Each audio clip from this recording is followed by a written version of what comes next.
is he? Where is he? Why is he here? Isolated in space on a round mass of matter live some several billion intelligent beings. Man. But what is his origin? Some say he evolved from the slime of the sea. Others that a god created an Adam and Eve and he was their descendant.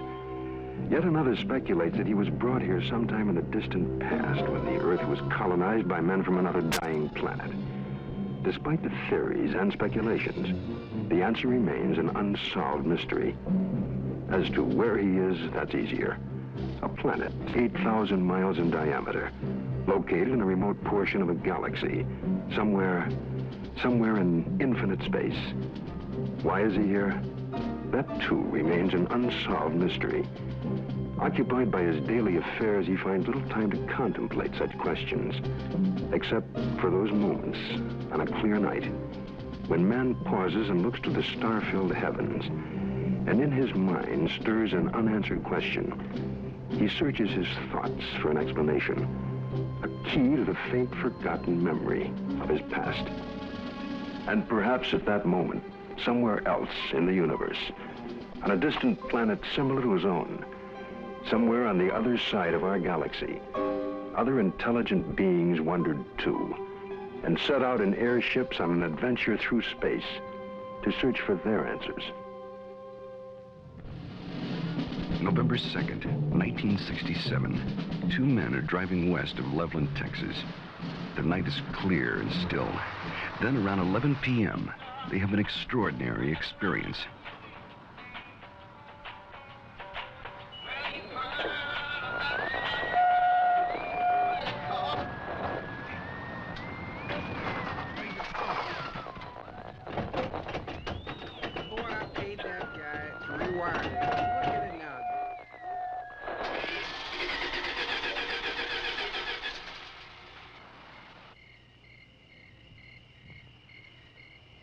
Come on, let's get out and check it.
After the object disappears, their lights come back on.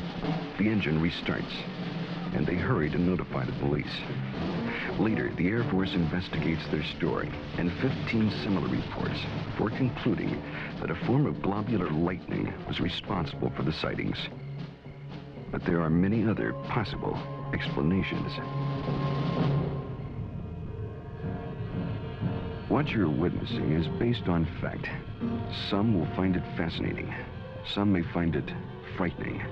But it is all true. With special thanks to NASA and the Department of Defense for their cooperation in our search for UFOs. It has begun.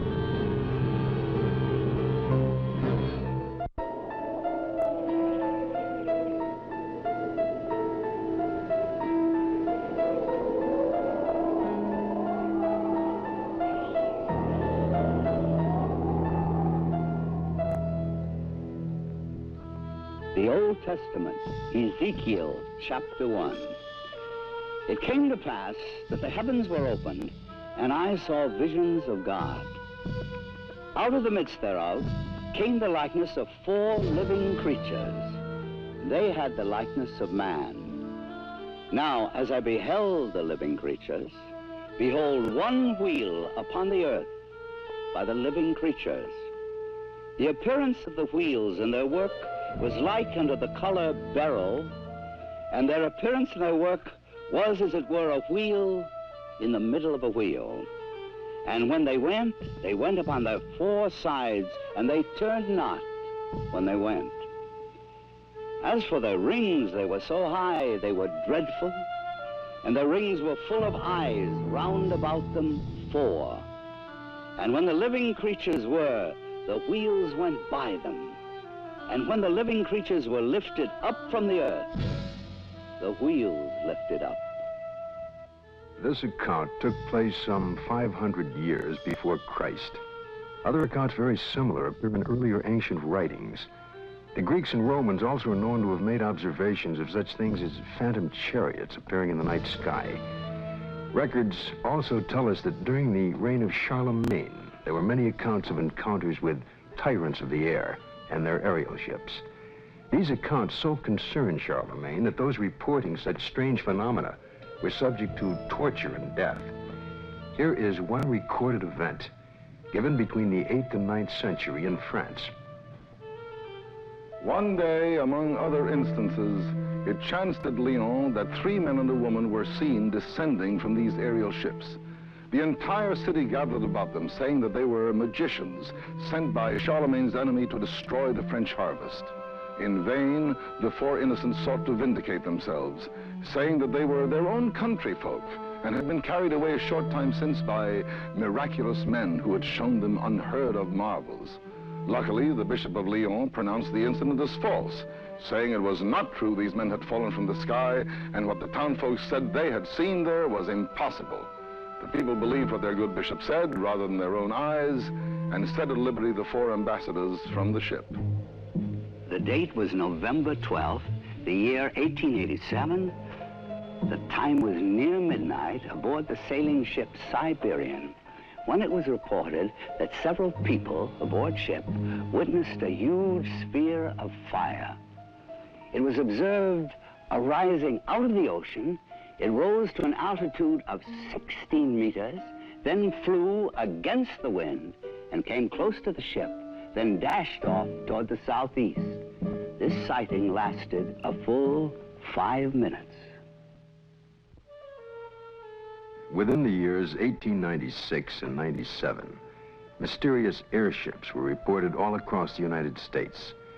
In Oakland, California, a group of streetcar passengers reported a winged cigar that sent out a stream of bright light.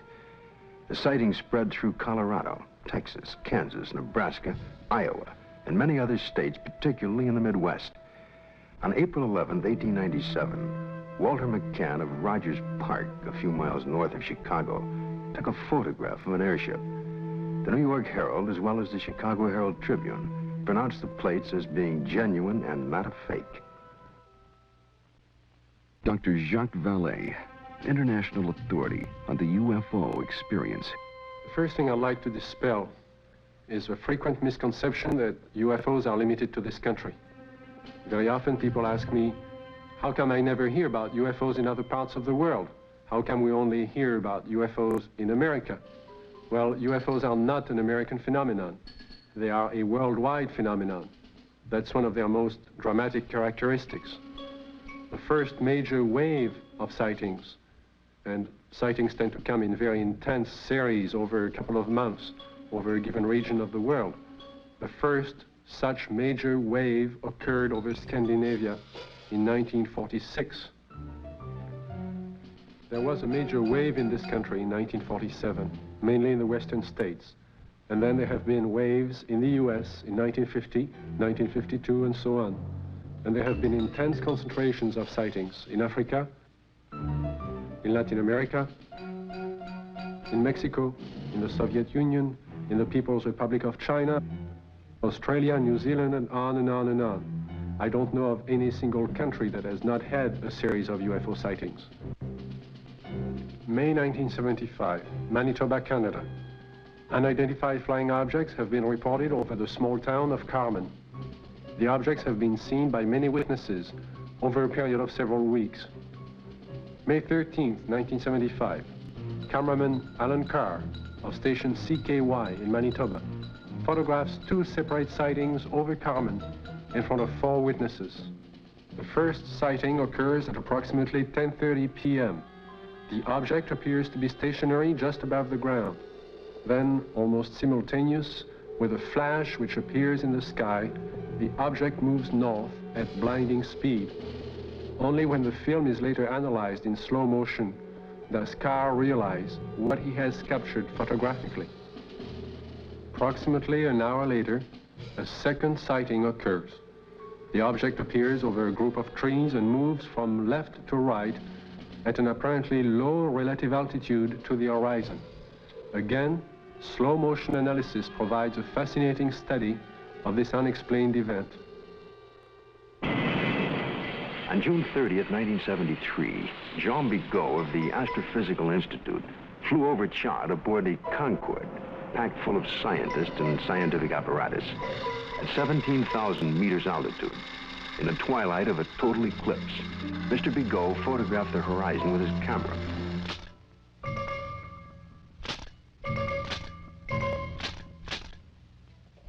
When the photo was enlarged, one of the slides showed what you're now seeing. If you look closely at this photograph, it resembles exactly what has been cited by many Americans during 1973 and 74. Although NASA takes no official position as to the UFO phenomena and their probable explanation, nevertheless, there remains on the record several unexplainable sightings by Gemini, Apollo, and Skylab astronauts. The first sighting occurred during Gemini 4 in June of 1965. Astronaut Jim McDivitt suddenly spotted a cylindrical object with arms and antenna. And when seen against the day sky, it appeared white or silvery. The object then appeared to be moving toward the craft. Suddenly, they lost sight of it. During the sighting, the astronauts were able to take these photographs and movie films of the UFO.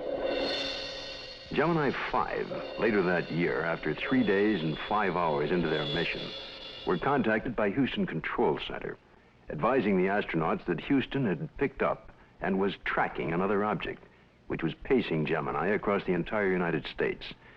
They estimated the UFO between 2,000 to 10,000 yards from the craft, and as large as the Gemini craft itself. Because of the limitations of viewing area aboard their capsule, no visual contact was made. Radar continued to track the object until they passed the Ascension Islands in the Atlantic. It then disappeared. Gemini 10 crew, Collins and Young, picked up objects traveling together in orbit. A positive identification has to date not been made. This photo was taken during the Gemini 11 flight on the 18th revolution, 27 hours and 47 minutes after liftoff.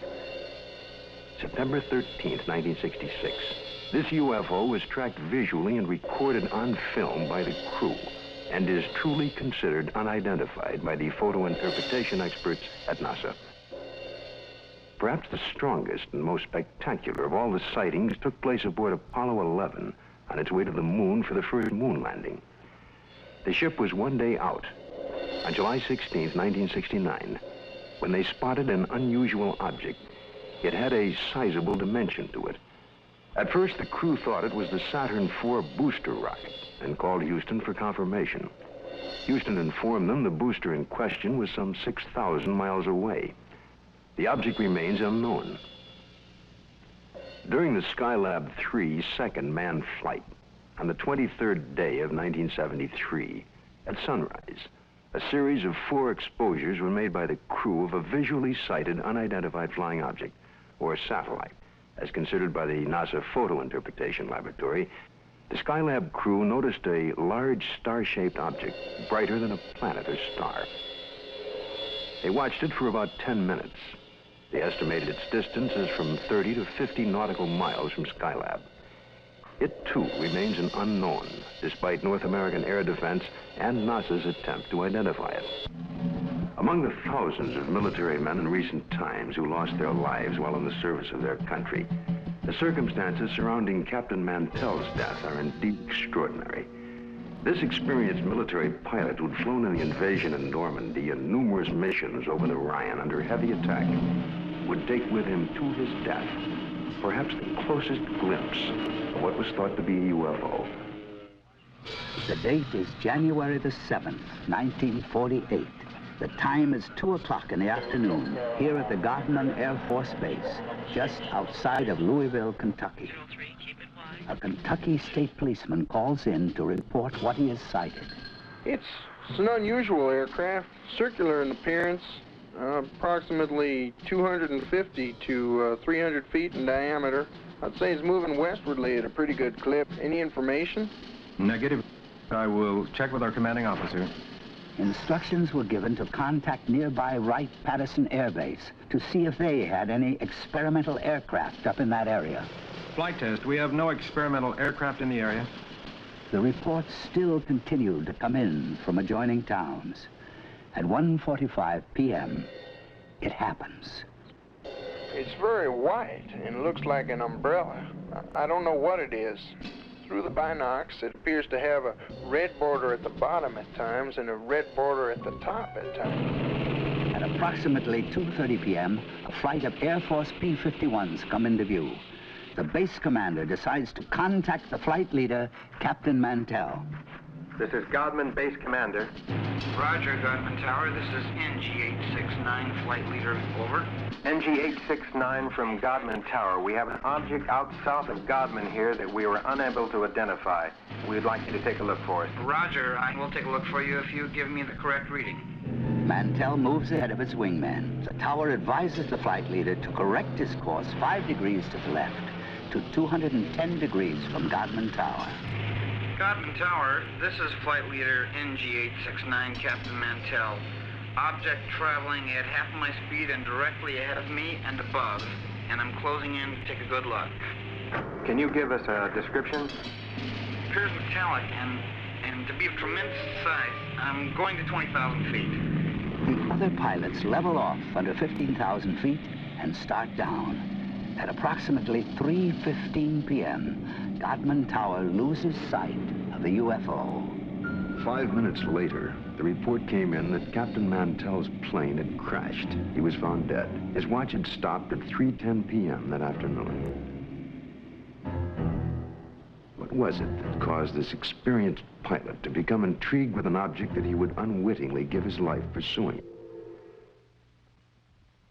6 months later, a cylindrical-shaped object giving off a phosphorescent glow was to be sighted in the night sky over Robbins Air Force Base in Georgia. At 2:45 a.m., Captain C.S. Childs and First Officer J.B. Whitted were piloting a routine Eastern Airlines flight number 576 from Houston to Atlanta.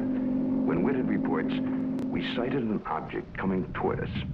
This strange object had a stream of red fire coming from its tail, and I could see it was much larger than anything I had seen or read about. Childs then notices that the object had no wings supporting it. It passed us on the right side. Its speed was about 700 miles per hour. And both men get a very good look at this unusual object. It was about 100 feet long, shaped like a cigar. As it passed, they clearly saw 2 rows of windows, an upper and lower, that were large and square. During that evening, there was a third witness, the one passenger who was awake on that Eastern Airlines flight, Clarence McKelvey. I was startled, frightened. A male steward came to me and said, "I notice you've been looking out the window. Will you talk to the pilot?" And I said, "Well, of course." The pilot came down with his clipboard. He was visibly shaken. He told me that he had been a flyer in the war and had covered so many million miles of flight and had never seen anything like this before. What was it that I saw? Well, I saw this object. It was cigar-shaped. It had a row of windows. Behind them, it was lit. Out of the rear was a cherry red flame. This hair-raising experience was witnessed by 3 aircraft, a passenger, and ground observers added more corroboration. The conclusion of an air intelligence report was that the object remains unidentified as to origin, construction, and power source, and goes into the record classified as unknown. This is the Pentagon, Washington, D.C. And this man is Colonel Bill Coleman. He was Chief of Public Information for the United States Air Force from 1969 to 1974. It was here at the Pentagon that the Defense Department first became interested in the UFO phenomenon. This occurred in the late 1940s, with reports about objects and lights seen in the sky by military personnel and others. The Air Force decided to investigate the matter anyway. There was that one possibility that these flying objects could well be foreign weapons used for test purposes and might affect our national security. The investigative branch was called Project Sign. The project had only been underway for about 2 weeks when the Mantell crash had made headlines across the nation. The staff's investigation was far from complete. The public pressure was enormous, and they were forced to come up with an answer to really quiet growing speculation that Mantell had been killed by hostile aliens and some flying saucer. That's when we decided that Mantell had chased the planet Venus. However, this was an initial finding. The Chills and Whitted case had an impact on the Air Force project. It presented the first close-up account by highly reliable witnesses. The object described led some of the staff to postulate an extraterrestrial theory. And they wrote up an estimate of the situation, which at the time was classified top secret, suggesting that the saucers were from outer space. This theory was rejected by the Air Force Chief of Staff, General Hoyt Vandenberg, and even other Project Sign staff members as not having enough proof. So the extraterrestrial visitation idea was dropped for the time being. It's been said in jest that if these UFOs are from other worlds and they wanted it to be known, all they'd have to do is land on the White House lawn. But an incredible incident, too quickly forgotten in time, took place over our Capitol. In 1952, Air Force spokesman for the Pentagon and UFOs at that time, Mr. Al Chop, relates the famous incident that stirred the Capitol, causing a request from even President Truman to be kept up to date on all the details. There were radar reports of unidentified flying objects over the nation's capital. We had 3 reports. One came from Andrews Air Force Base radar control room, and 2 from the radar controls at Washington National Airport. The first sightings consisted of a number of unidentified targets picked up on radar. Then a call was placed from National to the Andrews Air Force Base flight controllers. They were apparently tracking the same targets. Then Andrews reported a visual observation of 3 objects that were apparently in the same position as those indicated by our radar sets. The target stayed on radar until about 12:30 a.m. They moved slowly at first, about 100 to 200 miles per hour. Then one of the targets sped away at a fantastic rate of speed. It moved west from Andrews toward Riverdale. The estimated speed was 7,300 miles per hour. At this time, in the tower, we had about 7 targets on the radar scope. These unidentified objects were flying all over the city. They even violated the restricted air corridors here over the White House and over the Capitol building. The phenomena wasn't to subside. The following Saturday night, July 26th, a repeat performance unsettles the Capitol again. I was awakened the following Saturday night around midnight by a telephone call to my home in Virginia. It was the public information officer for the Federal Aviation Authority. He told me the air traffic control radars were again picking up a large number of UFOs over the Capitol area. First, they would follow a definite flight path, and then they would suddenly disappear. Others would come into view just as suddenly. I placed a phone call to the command post in the Pentagon, and I asked for an intercept. About 2:40 a.m., we got a radio call from a flight of F-94s, 2 aircraft in the flight. They also, at about that moment, appeared on our scope. And at that moment, a very frightening thing happened to us. All of our unknown traffic completely disappeared the moment those aircraft came on the scope. The flight leader called in and said, well, it doesn't look like we're going to do any good here, so we're going to go back to base.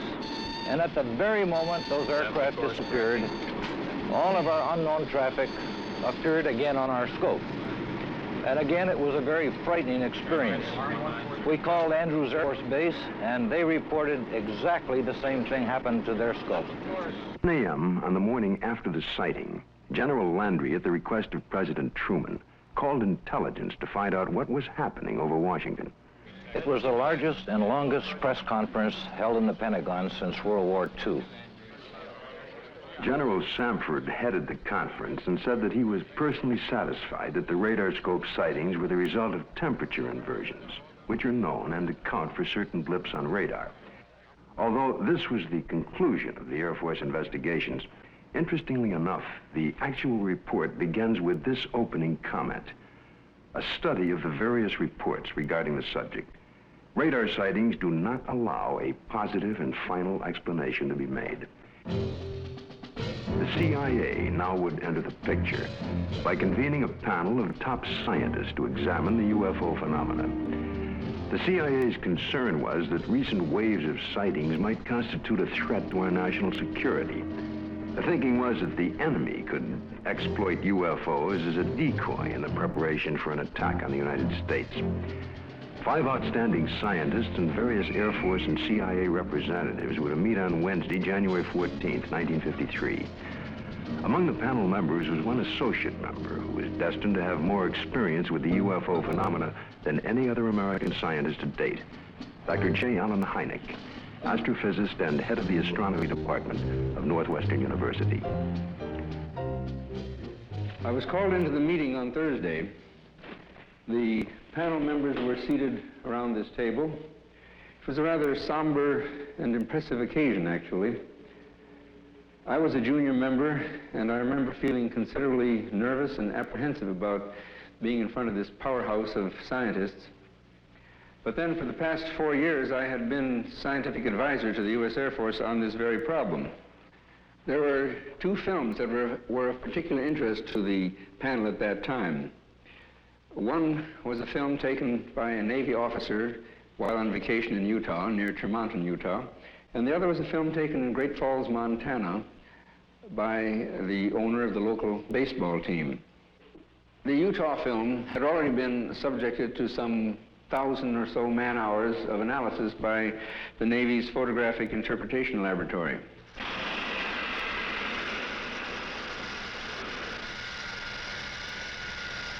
So the panel got up from their chairs and crouched around the wall to examine the films, and they asked to have the films run several times, as a matter of fact.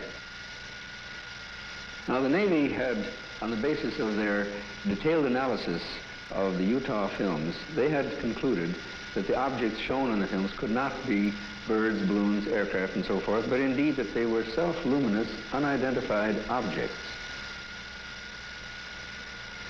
Despite this conclusion, the panel rejected it and concluded that the objects were birds. They couldn't be unidentified, therefore they had to be birds.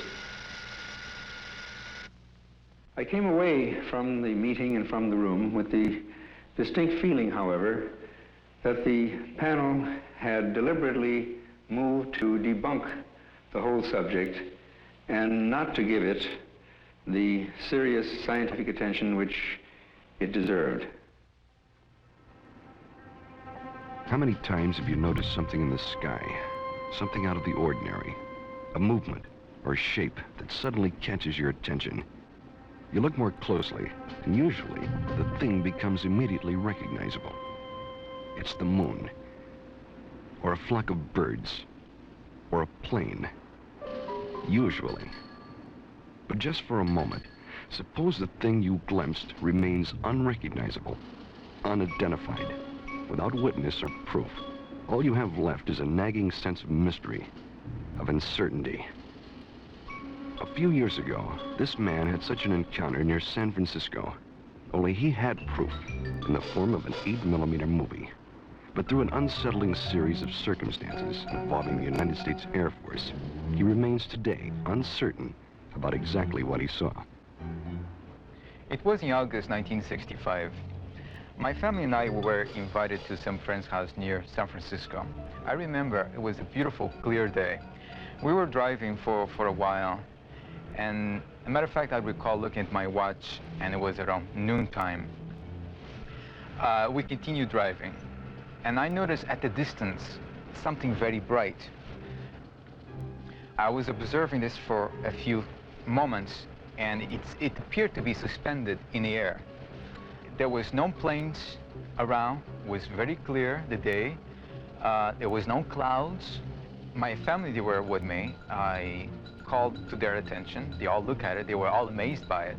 And in the meantime, there were cars going by, and I tried to attract their attention, but they were not paying attention to me, or they were driving too fast. So I recall I had my movie camera with me, and I start filming this. And as I look at it, it was getting larger. It was moving from one direction, like from towards the left, then towards the right. This object was very bright, and I recall it was extremely enormous. I was just complete amazed by it. I ran out of film. Then when I got home, I called the Hamilton Air Force, and I reported the sighting. The Air Force was very interested. They had asked me, as soon as I had the film developed, they would like very much to look at it. Well, I had the film developed. I looked at it. There it was, very bright, quite clear, and moving very rapidly. So I captured this right on film. A week later, I received a letter from Hamilton Air Force Base, which reads, Dear Sir, we have received the 8mm film on which you captured what certainly seems to be a very fast-moving object in the skies over the Bay Area. The film has been forwarded to Wright-Patterson Air Force Base in Ohio, where such observations are investigated. Well, several weeks went by. Finally, the Air Force returned my film, and I noticed immediately it was not the original film. It was not that clear, and the quality was very poor.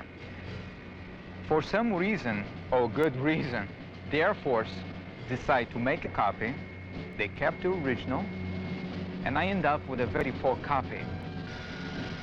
Close examination of the film returned to the Air Force reveals that it is, indeed, a print, and not the original. And while the print is very poor quality, we can still catch a tantalizing glimpse of something extraordinary in the skies over San Francisco. Watching it again, this time with the aid of a pointer, it's easier to spot the elusive thing. But to date, no one has been able to make a positive identification. No one except possibly the Air Force. I would imagine the film is somewhere in their files, and probably by now they forgot all about it. But I will not forget that day. The sighting itself had such profound influence in my life. Because since that time, powerful, extraordinary events has happened to me, which I have no doubt are direct result of my experience. But I can't talk about it publicly. It seems the CIA was to become involved in the UFO phenomena again, in a most unusual way. A series of episodes were to take place that up until the airing of this program were not public knowledge. The events were so bizarre that it's hard to conceive they happened to individuals associated with such no-nonsense organizations as the Office of Naval Intelligence and the CIA. This man is retired Lieutenant Colonel Robert Friend, U.S. Air Force, and former head of Project Blue Book. Friend, now on the management staff of Celesco Industries Incorporated, which builds and launches missiles for defense testing purposes. Friend now relates this most unusual experience. It was 1959 when I was invited to attend a briefing in the security portion of this building. It seems a retired Rear Admiral had information about a woman in Upper Maine that purported to have established contact with extraterrestrial beings. 2 naval intelligence officers were sent to investigate. The naval officers met with the woman, and she went into a trance, supposedly to establish contact with the purported extraterrestrials. And then they asked her scientific and technical questions that a woman of her education could not possibly know the answers to. Yet, as the questions were put to her, she was able to answer easily with seeming telepathic help from these purported extraterrestrials. According to the report, she indicated there was an organization, OEEV, which meant Universal Association of Planets, and that organization had a project, UNZA, meaning Earth, which was being conducted. Then an unexpected turn took place. One of the naval officers was informed by the woman that they, the extraterrestrials, were willing to answer questions directly through him, a naval commander and intelligence officer with no prior experience in telepathic communication. He took over and attempted to write down the answers to questions put to him by his fellow naval officer. The word traveled back quickly to Washington officials and the very skeptical CIA. Nevertheless, there was no reason to totally disbelieve the report of this highly respected Navy commander. Questions were put to him, such as, do you favor the government, religious group, or race? And would there be a third world war? The answer to both was no. The group then asked if they could see a spaceship, and the commander, still in a trance, told them to go to the window and they would have proof. The group moved to the window where they supposedly observed a UFO. I was told that a call was made for radar confirmation. The reply came back that that particular quadrant of the area was blanked out on radar at the time. After being briefed on all of the details, I asked the commander if he would attempt to contact me. He sat for several minutes and then appeared in a deep trance with his Adam's apple moving up and down rapidly. Questions were put to him, and he answered them by printing in rather large letters using rapid but jerky motions. It wasn't at all like his natural hand. During the course of the questioning, we learned the names of some of the so-called extraterrestrials. One was Krill, C-R-L-L-L. Another, Alomar, A-L-O-M-A-R. And another, Alpha, A-F-F-A, purportedly from the planet Uranus. A case that just as well could have been written by a very imaginative science fiction writer. But here in my hand is the actual account of the incident by one of the agents present at that time. The names of 7 men present are listed here. Because of the unusual nature of the incident and at their request, their names will remain confidential. Another reason for control of the Blue Book files was to protect the names of witnesses. To help satisfy public demand, periodic summary releases were made. We had no proof that we were indeed being visited by extraterrestrial vehicles under intelligent control. However, we couldn't prove that there weren't spaceships either. It created a dilemma for the Air Force. In 1966, an important incident takes place in Michigan. It creates enough of an uproar that President Gerald Ford would at that time call for a congressional hearing on UFOs. Here are excerpts from Ford's actual letter to the House Armed Services Committee. The Air Force sent a consultant, Dr. J. Allen Hynek, to investigate various reports, and he dismissed all of them as products of college student pranks, or swamp gas, or an impression created by the rising crescent moon and the planet Venus. I do not agree that all of these reports can be or should be so easily explained away. I am proposing that the Science and Astronautics Committee, or the Armed Services Committee of the House, schedule hearings on the subject of UFOs and invite testimony from both the executive branch of government and some persons who claim to have seen UFOs. I think we owe it to the people to establish credibility regarding UFOs. Sincerely, Gerald R. Ford, Member of Congress. Congress acts on Ford's letter and holds an open hearing under the chairmanship of L. Mendel Rivers of the House Armed Services Committee. Only 3 persons are invited to testify. The Secretary of the Air Force, Dr. J. Allen Hynek, and Project Blue Book head at the time, Colonel Hector Quintanilla. Hector Quintanilla relates the events and reports of the unusual sighting that led up to the congressional hearing. And the other one here at Dexter. Based upon the original reports from the Sheriff's Department, it all began at 8:35 p.m. on March 20th, when Frank Manor, who used to live over there, reported to the Sheriff's office that he had seen a strange object in the swamp over there.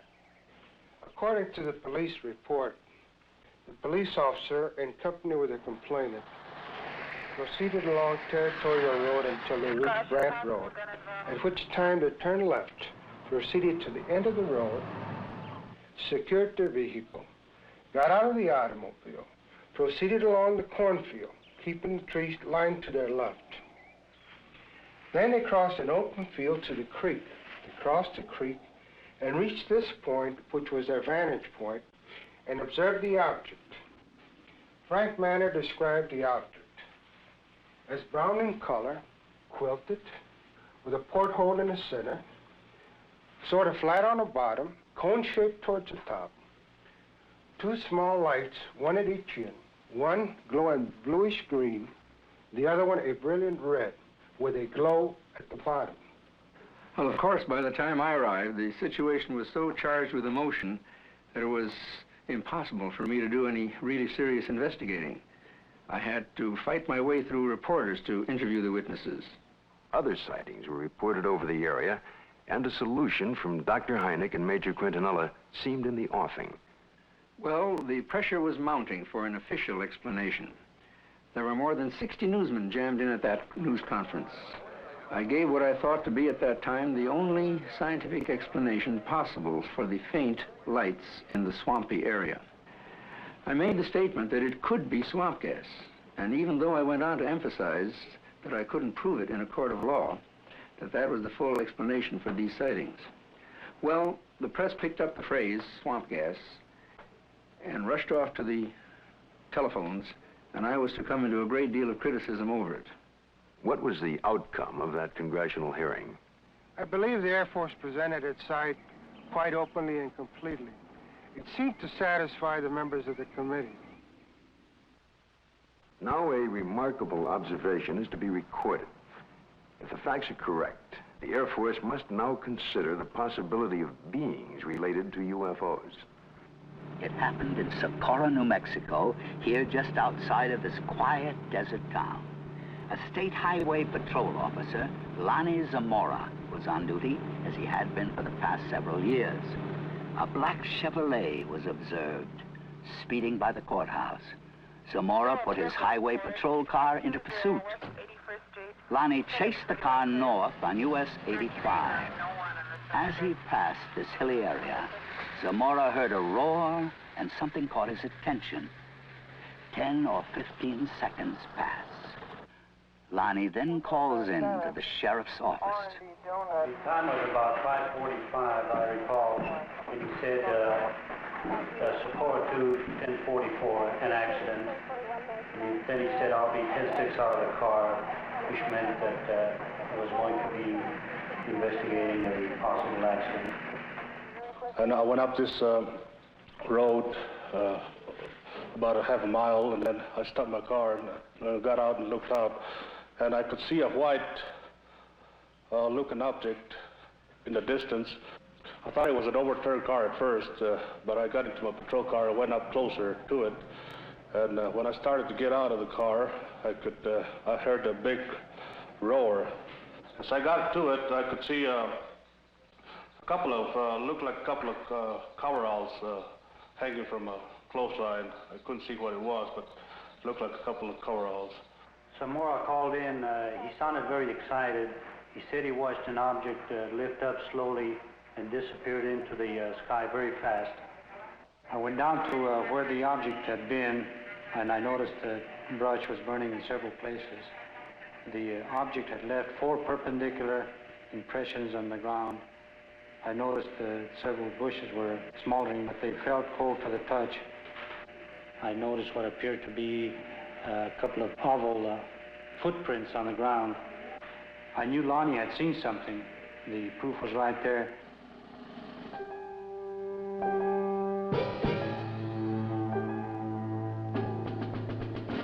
The incident was very interesting, to say the least. It seems to differ from practically all the earlier cases we investigated from one standpoint. The vehicle had left pod marks. There was an insignia observed by Lonnie Zamora on the side of the craft. The insignia was unidentifiable, not American nor Russian. And last of all, the observation of these 2 people in some sort of suit. But what did the investigation turn up? What was the official Air Force estimation of the situation? We went over the case completely. We had soil samples tested at the Air Materials Laboratory.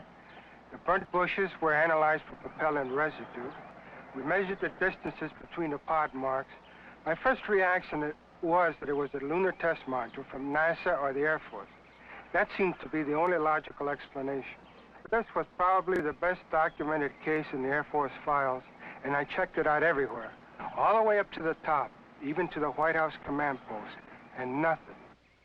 According to the official status of the sighting of Lonnie Zamora, case carried as unidentified, pending additional data.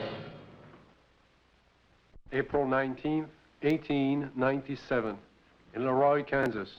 A farmer named Alexander Hamilton, his son, and a farmhand are awakened by strange noises from the cattle pen. Going outside, they discovered, to Hamilton's utter amazement, an enormous airship with a brilliant searchlight is slowly descending over the cow lot. Fearfully, Hamilton moves closer and is startled to find that one of his cows has been caught by a red cable running down from the ship.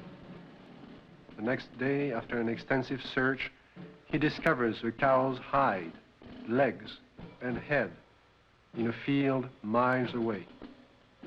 This is one of the first recorded cattle mutilations connected with UFOs.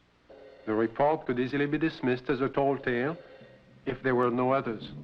But since then, thousands of bizarre animal mutilations have been discovered, not only in this country, but in Africa, Australia, Brazil, and many European countries, in fact, all over the world. In this country, mutilations have occurred in over 30 states in the last 5 years alone.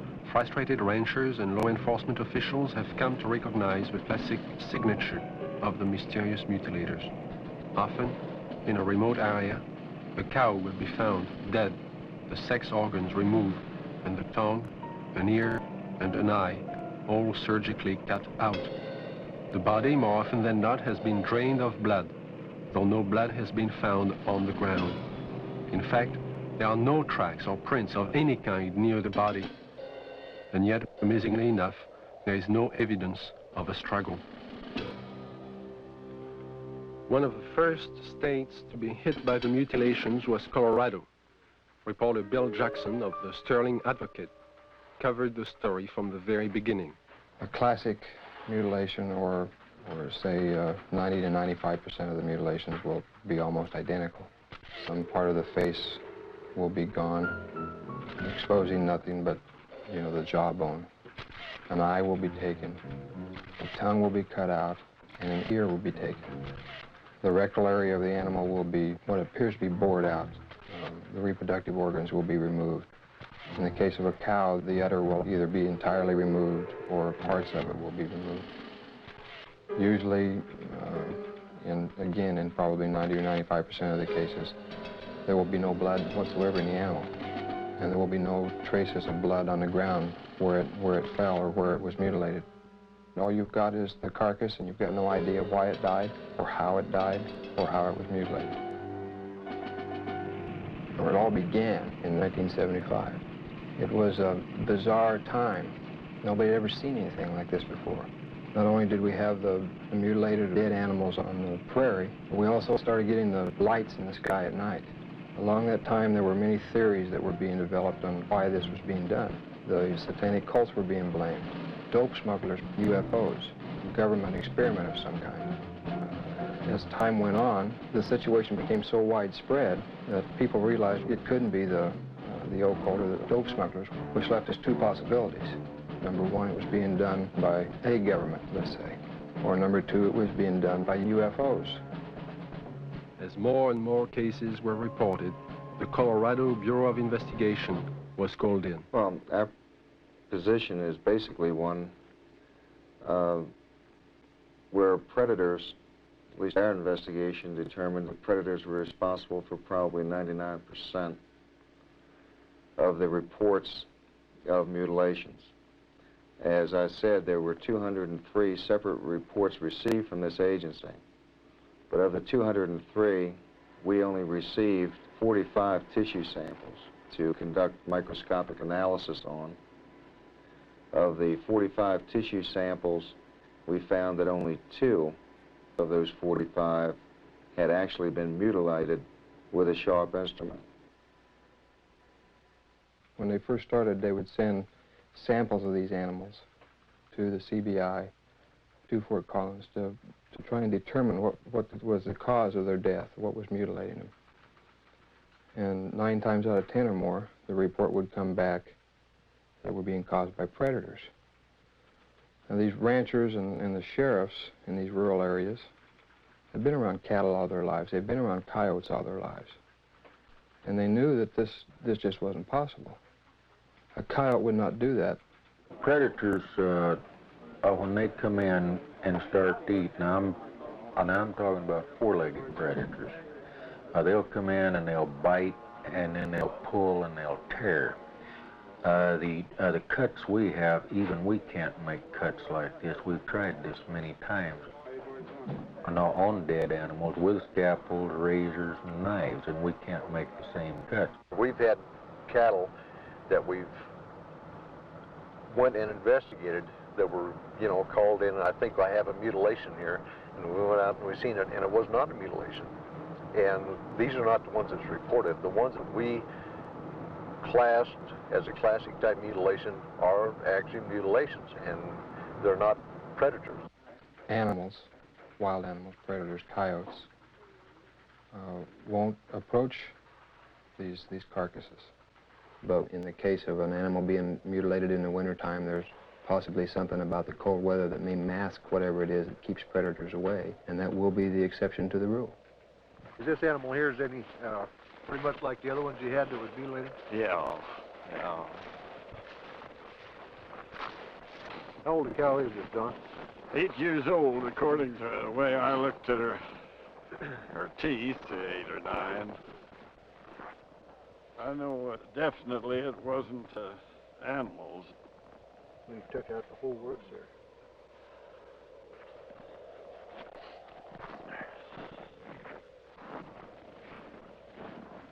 Don, you know now on this critter here, how this looks like a real incised wound? Yeah. Well, it looks, it's definitely cut. Oh, yeah. And everything, you can tell that. I mean, even at the age that it is right now, that's opposed to the way it is to where the animals have been to it on this other side over here. Kind of notice there, you know, the difference there, Don, between here and how animals have been to that, and that flesh is torn. Yeah. And it's not a real incise, but yet when we seen this animal the other day, now these were all incise, good clean cuts on there. Definitely. So that's a good example of what we was trying to say about the lab up there. They said that it was predators doing it, but that definitely wasn't a predator wound there. No, I wouldn't say. Well, it looks like they went clear from the navel here, turned back in underneath here and took the whole bag and out of the whole works out, and they cored down into the rectum, the whole rectal area. It looks like it got back into some of the reproductive organs back in there. The mutilation and the sightings of the lights in the sky continued. It got to a point to where ranchers in the northeastern part of the state began arming themselves. They weren't getting the results they wanted from state authorities. They were concerned for their families, and they never knew when they might be next. They began patrolling their pasture land, watching over their herds at night.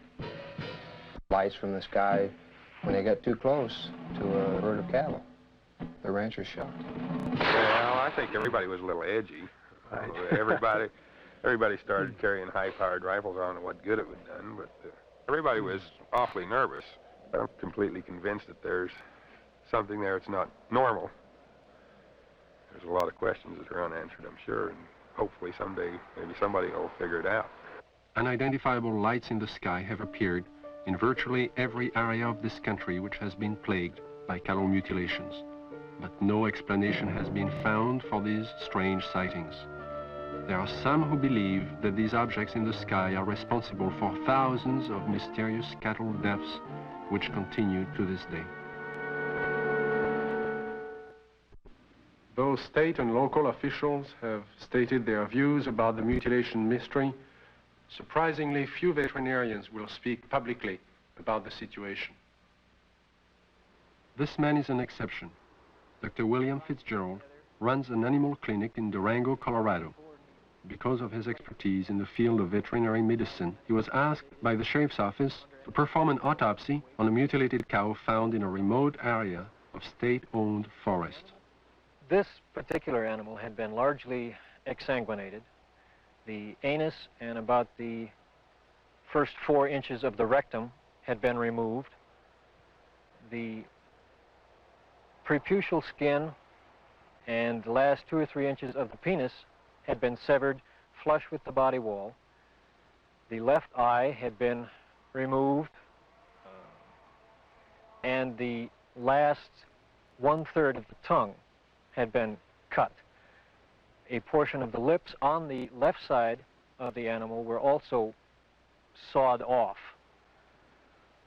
presumably to gain access to the tongue, but this makes no sense because that portion of the tongue could have been easily pulled out and cut off without that, so I don't understand that point. Reports I have heard, some that I have read subsequent to this time, indicate that people have seen mutilations that they attributed to predators. And if this was a predator, he had 2 feet and a 6-inch knife, because it was a very sharp single cut in most instances. And although not the world's leading expert, I work with knives frequently. I know what they do. I know the marks they leave.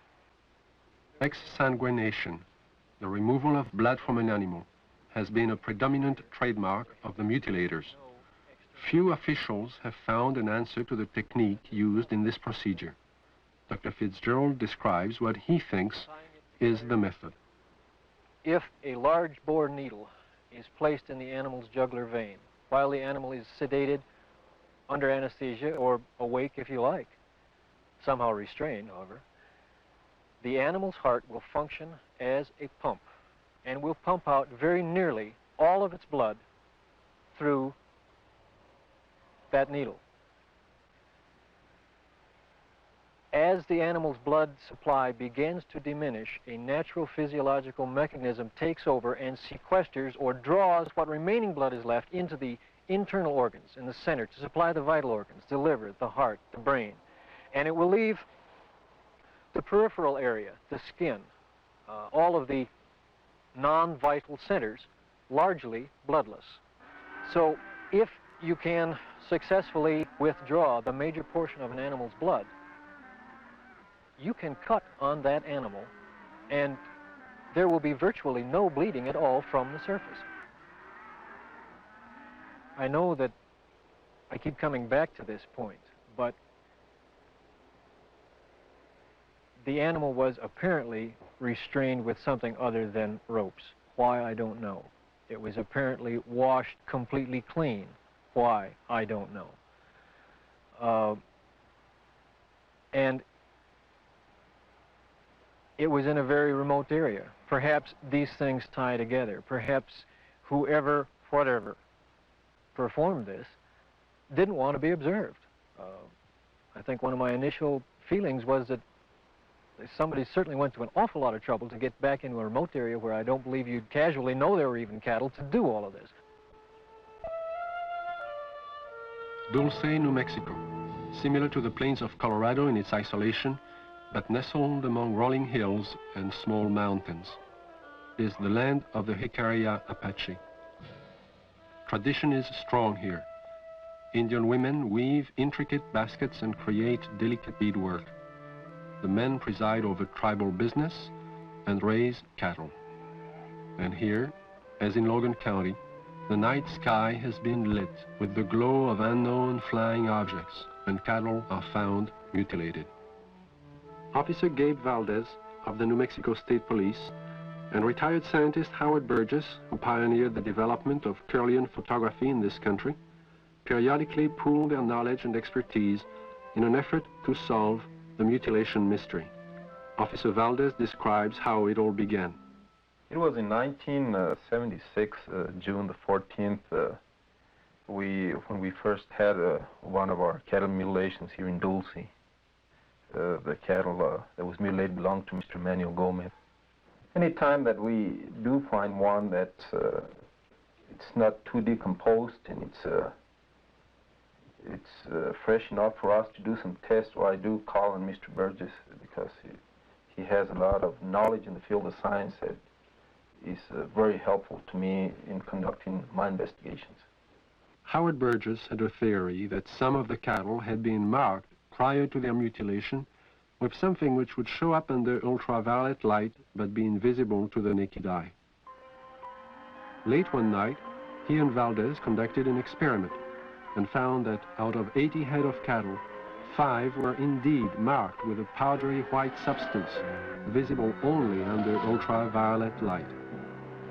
So we took ultraviolet with some special filters and ran the cattle through it, and what appears to be markings glowed under ultraviolet. It's invisible to the normal eye, but under ultraviolet it does glow. Then we removed the hair from the region that does glow, and we removed a control sample. We took these to the lab and had chemical checks run on them. We did find that the sample that did glow is extremely high in potassium and magnesium. At the time, this was interesting, but it didn't mean much to us until we ran on to other things that began to tie in with it. The tie-in came on June 3rd, 1978, when a UFO was sighted over Taos, New Mexico. As it hovered over the town, it dropped a thin film of ashes onto the ground below. The ashes contained high levels of magnesium and potassium, the same elements found on the cattle under ultraviolet light, but there was more.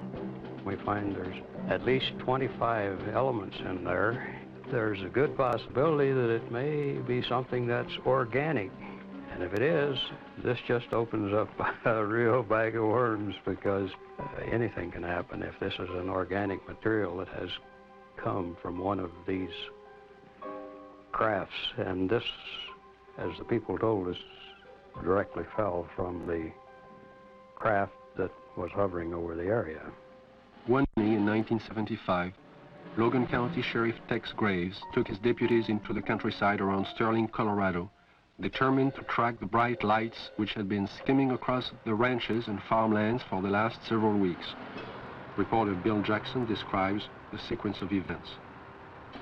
We were just getting started in this. We really didn't know what we were doing. We weren't prepared for anything like this, of course. But as time went on, we realized we couldn't catch them, so maybe we can take pictures of them and discover something that way. A year and a half later, the lights returned. The mutilations were still going on. So we arranged with the Honeywell people in Denver to borrow a 1100 millimeter Lentar lens from them. And got some high-speed recording film from Kodak. And then we sat and we waited, hoping that the lights would come back and we'd have a chance, and finally that chance came.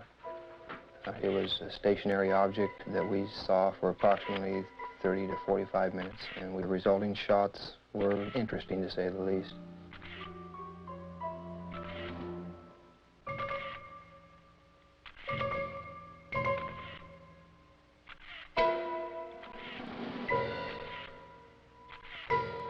Shortly after these final exposures, the object just disappeared. It was almost like somebody hit a light switch and it was there no longer. What are these unidentifiable lights? What is their nature and their purpose? Why have they appeared in the night skies immediately prior to the discovery of mutilated cattle? And how many more animals will die before the mystery is solved?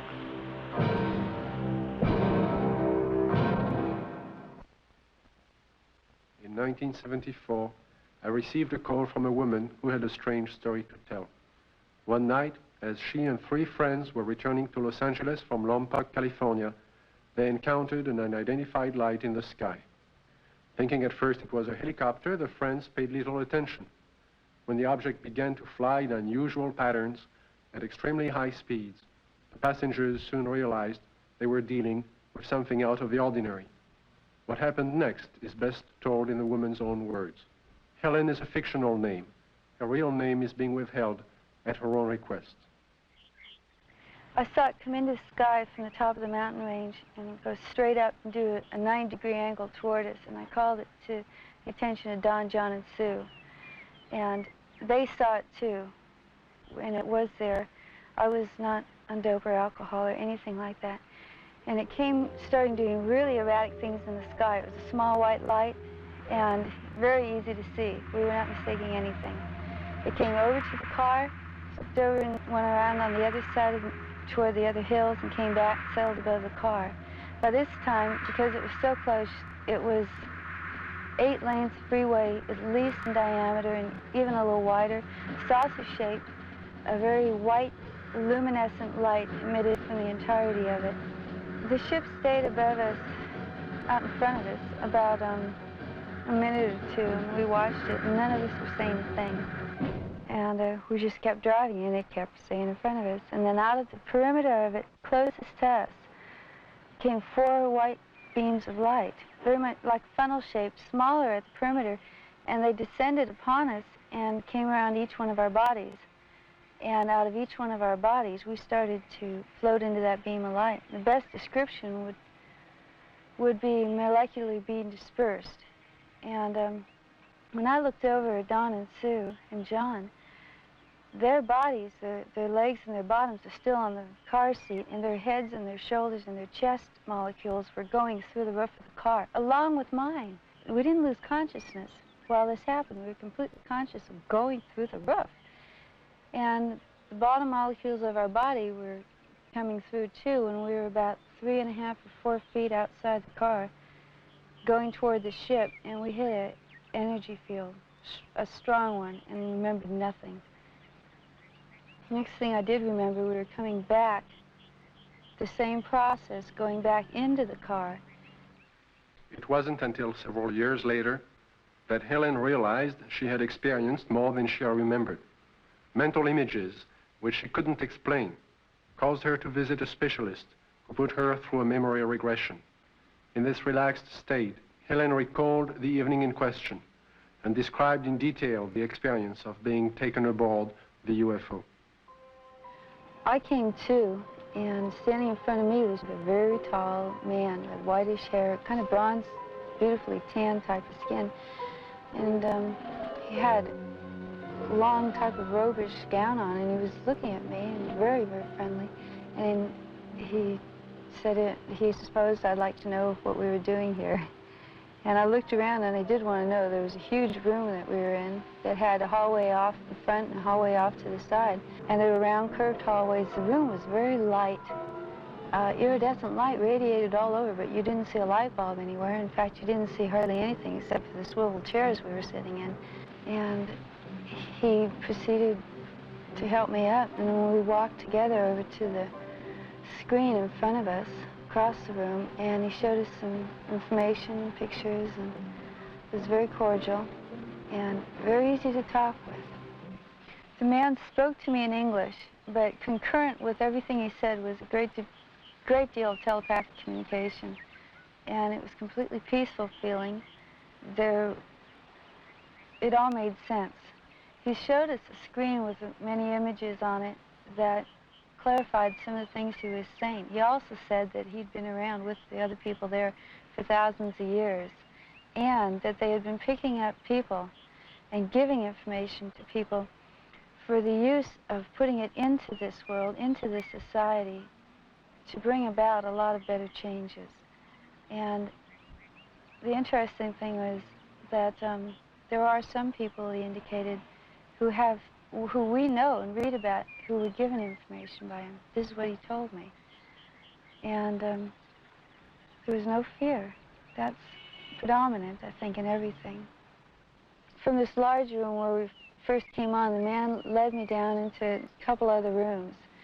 And the one that's very interesting was more or less in the center of this ship, and it was a room full of dials and full of men dressed in more form-fitting clothes, whereas the one who met me had a type of ambassadorial robes on. And these guys had more like turtlenecks and Levi's. They were still white, soft, iridescent, and very comfortable looking. And they were working.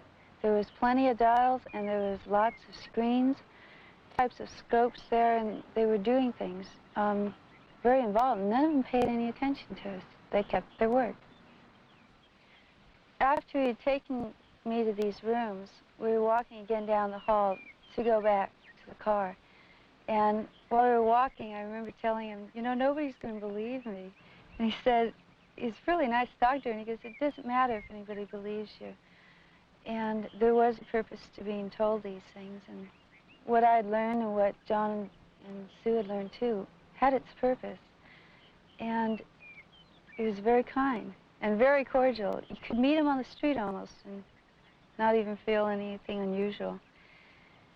And then we came back to the room, and we were put back in the car the same way as we were taken out. And we just this tremendous sense of peace, and that there was a lot more going on than we had originally thought. In December of 1969, amidst great public controversy, the Condon report from the University of Colorado was finally out. In summary, they found no evidence that UFOs were a threat to the national security, and the late Dr. Condon recommended that the Air Force terminate its involvement in UFO investigations and analysis. In 1969, the Air Force officially disbanded Project Blue Book and the study of the UFO phenomenon. Conclusions of Project Blue Book were: 1, no UFO reported, investigated, and evaluated by the Air Force has ever given any indication of threat to our national security. 2, there is no evidence submitted that sightings categorized as unidentified represent technological developments or principles beyond the range of present-day scientific knowledge. And 3, there is no evidence indicating that these unidentified objects are extraterrestrial. The files of over 12,000 cases were placed into storage. But the ubiquitous UFO wasn't to be influenced by this government position. Incidents were to continue, with daily reports of flying objects finding their way into the news media. In the closing months of 1973 and early into 1974 alone, there are over 1,000 unrelated and unsolved reports of UFOs from across the United States. Delaware State News, Dover, Delaware, October the 16th, 1973. Dover. 3 women on their way to the market saw it. At the same time, the crew of the Delaware State Police helicopter saw it. 2 airline pilots flying over Dover reportedly saw it. Flight controllers at the Dover Air Force Base saw it. Southern Illinois and Carbondale, Illinois, October 18th, 1973. It didn't make any noise, Don said. It had red and green flashing lights on the front and back. Times Dispatch, Richmond, Virginia, October the 19th, 1973. It was hovering, and we parked there on U.S. Route 15 about 2 hours and watched it. Walla Walla, Washington, January 30th, 1974. Guards of the Washington State Penitentiary have spotted what appears to be the same UFO 2 mornings in a row from their tower positions at the prison. Scranton Tribune, Scranton, Pennsylvania, February the 25th, 1974. Police spot flying object. State's UFO reports are increasing. October 21st, 1978. Bass Strait, Tasmania. A pilot named Frederick Valentich disappears after reporting a strange craft hovering above him. December 12, 1978, La Chapelle, France. A 45-year-old worker riding home observes an oval object. Together with another witness, he sees the craft hover above them. December 12, 1978, Guadalajara, Mexico. 2 luminous saucer-shaped objects are reported by residents, then by a police officer. December 16, 1978, Palermo, Italy. A bank clerk spots a disc of light and alerts the police, who take several photographs. January 2nd, 1979, Wellington, New Zealand. A veteran pilot and a newsman film 7 objects. January 4th, 1979, Jerusalem. Police on duty see 3 mysterious objects at high altitude. January 5th, 1979, Johannesburg, South Africa. A woman and her son report seeing half a dozen occupants in front of a brightly colored craft on a lonely country road. Ordinary people are seeing something all over the globe. But what have the experts seen? NORAD and the Air Force do have extremely sophisticated equipment, and by use of the phased array radar facility, surveillance is maintained on objects in space.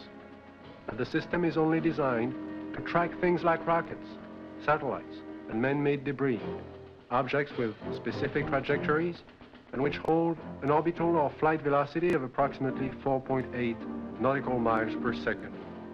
This system is designed to discriminate between objects in space. For example, it will ignore a meteor entering the Earth's atmosphere, but will quickly spot a satellite as it begins re-entry. Objects can also be photographed with incredible precision by the electro-optical surveillance system, and it's very good at its job. However, it's not designed to photograph everything, just specific items and particular missions. The sky is so vast, it is virtually impossible to wait for, track, and photograph all unidentified phenomena. There is just not sufficient time or budget. So it is not really accurate to say that our sophisticated equipment and personnel are able to identify and examine any and all UFOs. On the contrary, they are programmed to study man-built machines, and only that. Among the many reports of UFOs in late 1973, one incident would stand out because of the credibility of the four witnesses. This is Major Coyne, Army helicopter pilot, his co-pilot, Lieutenant Arrigo Jetsi, Air Medic Sergeant Healy, and Robert Janicek. These men had just finished their annual flight physical early that day and were found fit and sound of mind. They would take off from Port Columbus Airport about 10:30 p.m. But what was about to follow, and the subsequent report they filed, would put to the test the credibility of these men. Approximately 8 miles east of Mansfield, our crew chief, Sergeant Robert Janicek, observed a red light on the east horizon. Did you gentlemen see the same red light?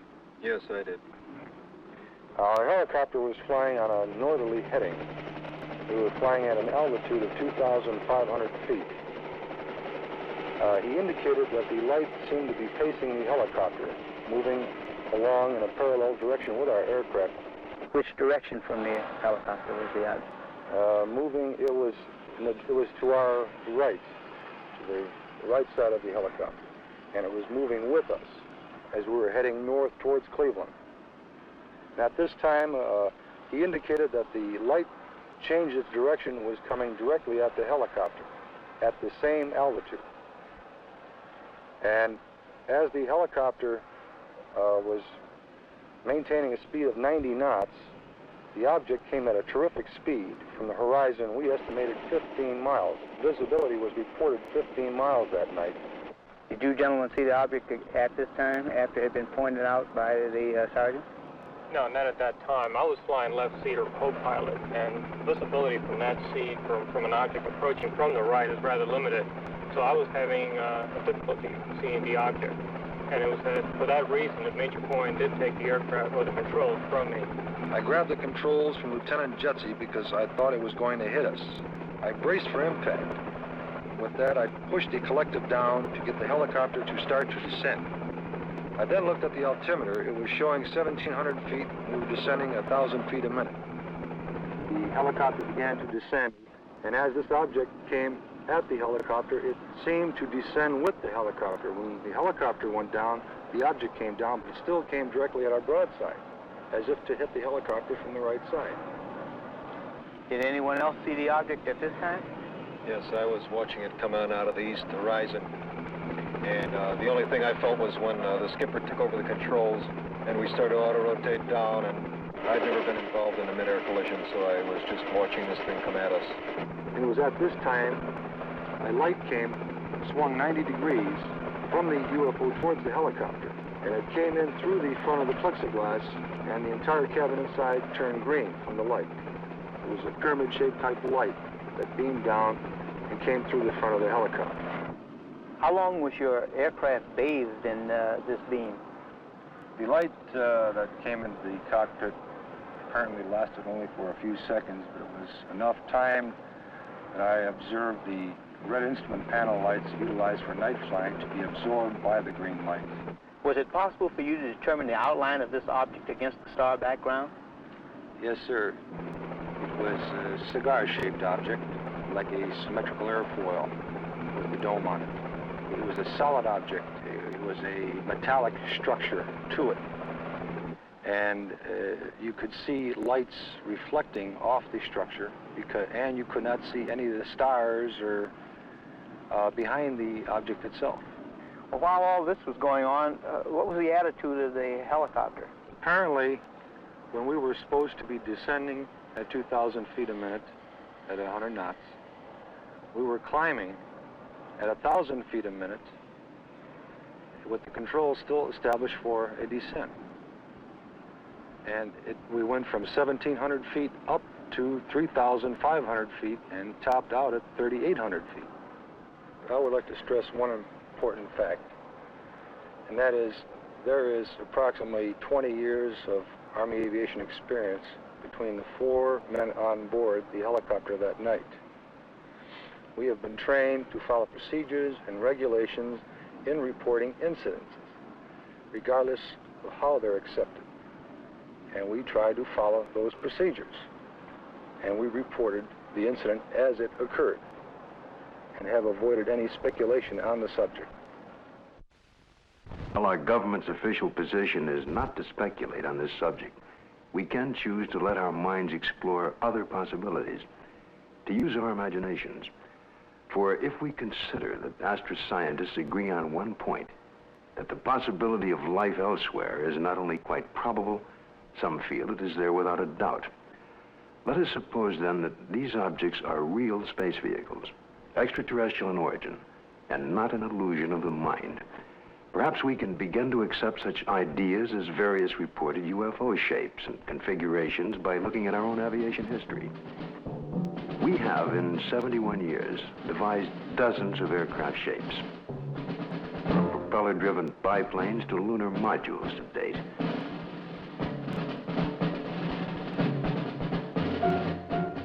And by projecting into the future, it's conceivable that our technology may lead us to similar developments.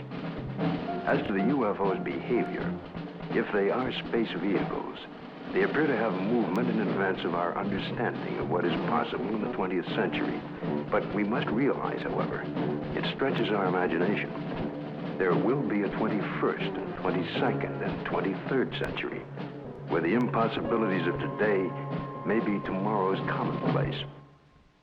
If these vehicles are of origins outside our Earth, then we must assume they are managed, controlled, and operated by some sort of beings, perhaps similar to us. From sketchy reports around the world, we can begin to construct a hazy portrait of these aliens. Reports indicate ashen, pale, white skin, perhaps with a thin protective membrane over them. Eyes large, far apart, with a wraparound appearance. Nose indefinite, 2 small breathing holes. A slit mouth, or small or no opening at all. Behavior, cautious, curious, firm. Ability to paralyze on touch. Sounds emitted. Humming. Oohs in a foreign language or some accent. Buzzing as if electronic from their head and chest. Wearing head protection or overall body protection.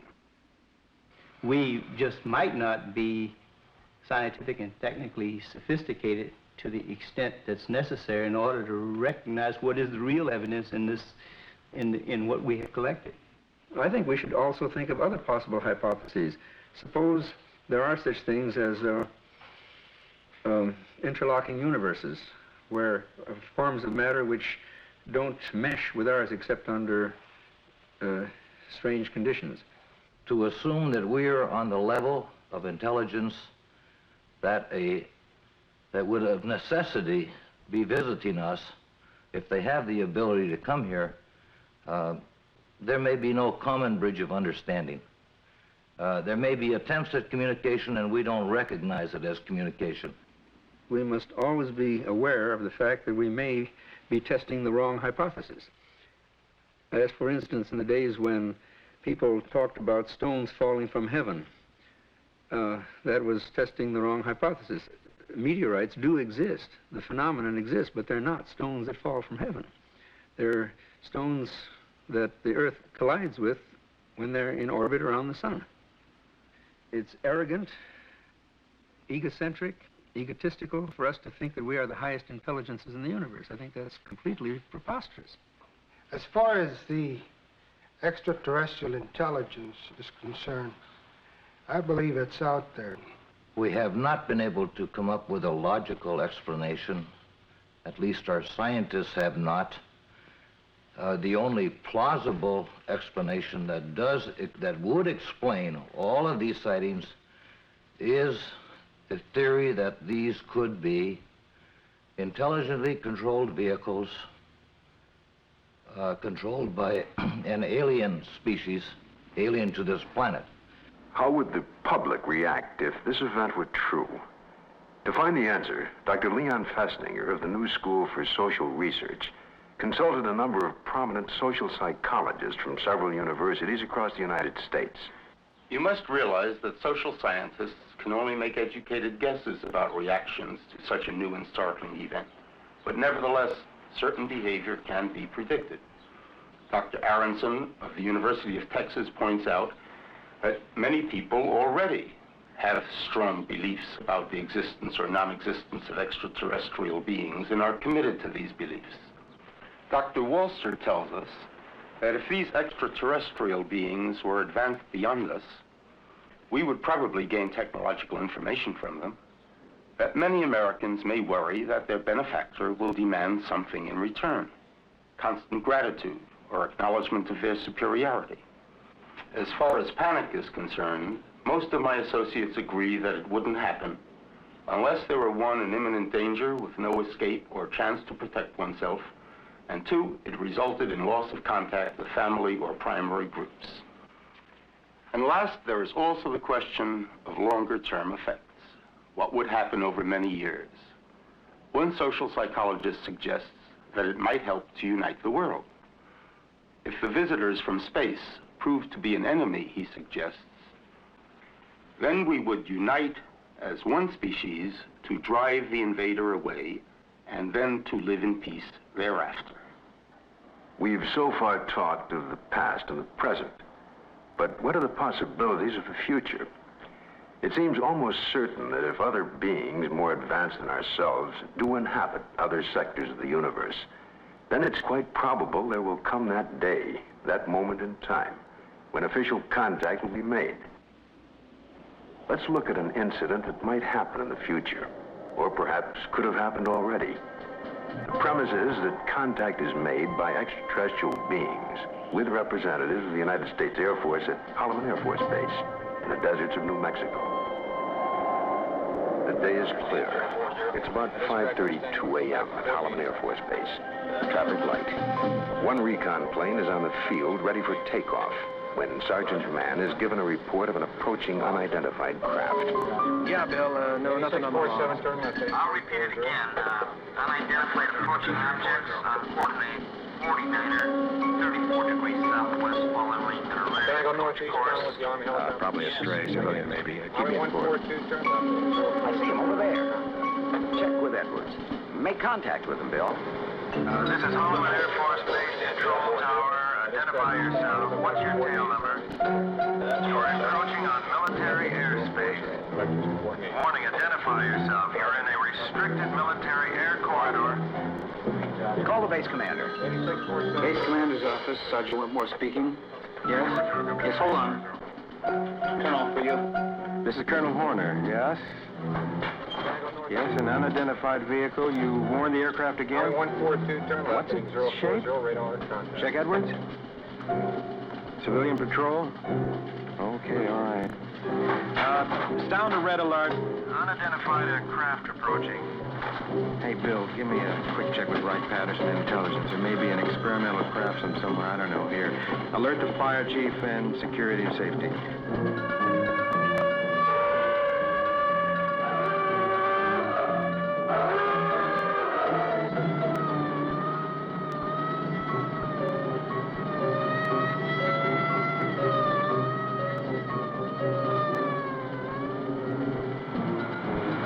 military interceptors are dispatched to escort the unidentified crafts out of the area.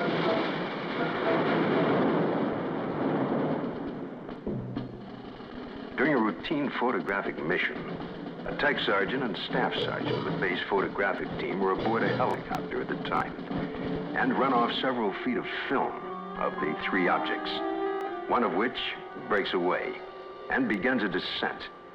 A second high-speed camera crew on the ground runs off approximately 600 feet. The cameras continue to roll as the extraordinary vehicle comes into view. It hovers, almost silently, about 10 feet off the ground for nearly a minute and yaws like a ship at anchor, then sets down on 3 extension pads. The commander and 2 officers, along with 2 base Air Force scientists, arrive and wait apprehensively. A panel slides open on the side of the craft. Stepping forward, 1, then 2, and a third, what appear to be men dressed in tight-fitting jumpsuits, perhaps short by our standards, with an odd blue-gray complexion, eyes set far apart, a large pronounced nose.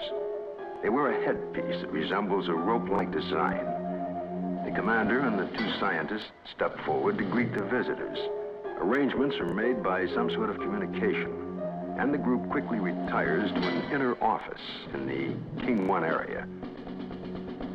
Left behind stand a stunned group of military personnel.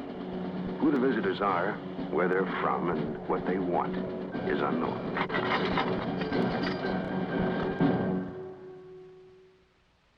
We now have a new challenge, perhaps the most monumental in recorded history.